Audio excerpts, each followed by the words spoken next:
بندر اور مگرمچھ۔ السلام علیکم، ویلکم ٹو کے ڈی اردو اسٹوری۔ ایک دفعہ کا ذکر ہے کہ ایک بندر ندی کے کنارے ایک درخت پر رہتا تھا۔ بندر اکیلا تھا کیونکہ اس کا کوئی دوست یا خاندان نہیں تھا، لیکن وہ خوش اور مطمئن تھا۔ درخت نے اسے کھانے کے لیے کافی میٹھا جامن کا پھل دیا۔ اس نے اسے دھوپ سے، سائے اور بارش سے پناہ بھی دی۔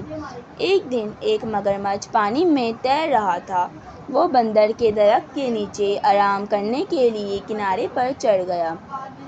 بندر نے کہا، ہیلو، جو ایک دوستانہ برتاؤ کرنے والا جانور تھا۔ مگرمچھ نے حیران ہوتے ہوئے جواب دیا، ہیلو۔ مگرمچھ نے پوچھا، کیا تم جانتے ہو کہ مجھے کھانا کہاں سے مل سکتا ہے؟ میں نے سارا دن کچھ نہیں کھایا، میں بہت بھوکا ہوں۔ اب آپ سوچ رہے ہوں گے کہ مگرمچھ بندر کو کھانا چاہے گا، مگر یہ بڑا ہی شفیق اور شریف مگرمچھ تھا اور یہ خیال کبھی اس کے دماغ میں نہیں آیا۔ بندر نے کہا، میرے درخت میں بہت پھل ہیں، کیا آپ کچھ کھانا چاہیں گے؟ بندر، جو خود بھی بہت مہربان تھا، اس نے جامن کا کچھ پھل مگرمچھ کی طرف نیچے پھینک دیا۔ مگرمچھ اتنا بھوکا تھا کہ اس نے تمام جامن کھا لیے۔ حالانکہ مگرمچھ عام طور پر پھل نہیں کھاتے، اسے میٹھے میٹھے پھل بہت پسند آئے اور گلابی گدے نے اس کی زبان کو جامنی بنا دیا۔ جب مگرمچھ اپنی مرضی کے مطابق کھا چکا تھا تو بندر نے کہا، جب بھی آپ مزیدار کھانا کھانا چاہیں تو یہاں آ جائیں۔ اب جلد ہی مگرمچھ بندر کے پاس آنے لگا۔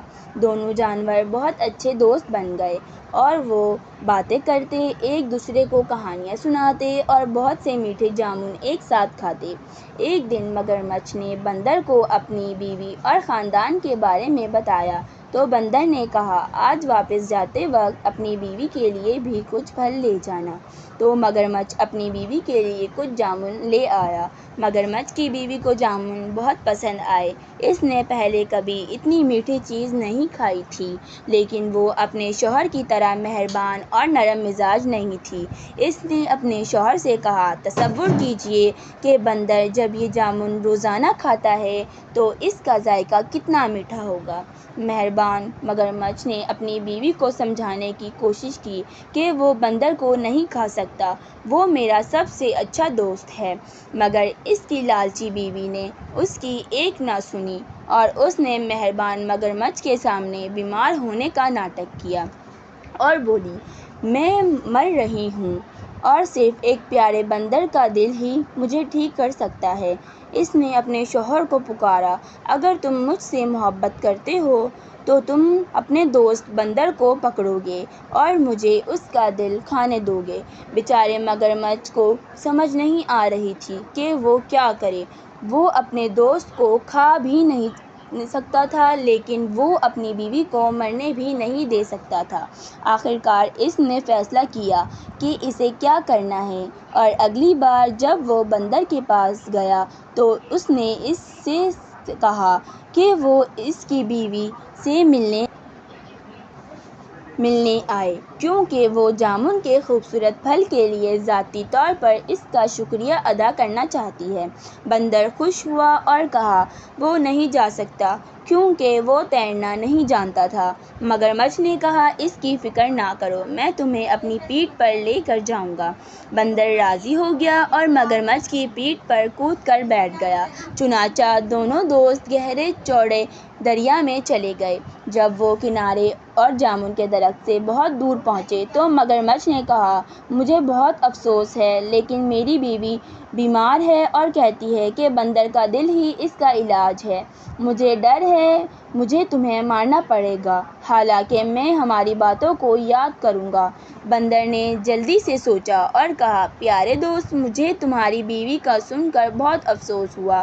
مجھے خوشی ہے کہ میں تمہاری مدد کر سکوں گا، لیکن میں نے اپنا دل جامن کے درخت میں چھوڑ دیا ہے۔ کیا آپ کو لگتا ہے کہ ہم واپس جا سکتے ہیں تاکہ میں اپنا دل لا سکوں؟ مگرمچھ نے بندر کی بات مان لی اور مڑا اور تیزی سے تیر کر جامن کے درخت تک پہنچا۔ بندر اس کی پیٹھ سے چھلانگ لگا کر اپنے درخت پر چڑھ گیا۔ میں نے سوچا کہ تم میرے دوست ہو۔ کیا تم نہیں جانتے کہ ہم اپنے دل کو اپنے اندر رکھتے ہیں؟ میں پھر کبھی تم پر بھروسہ نہیں کروں گا اور نہ ہی تمہیں درخت کا پھل دوں گا۔ چلے جاؤ اور واپس نہ آنا۔ مگرمچھ نے اپنے آپ کو بے وقوف محسوس کیا۔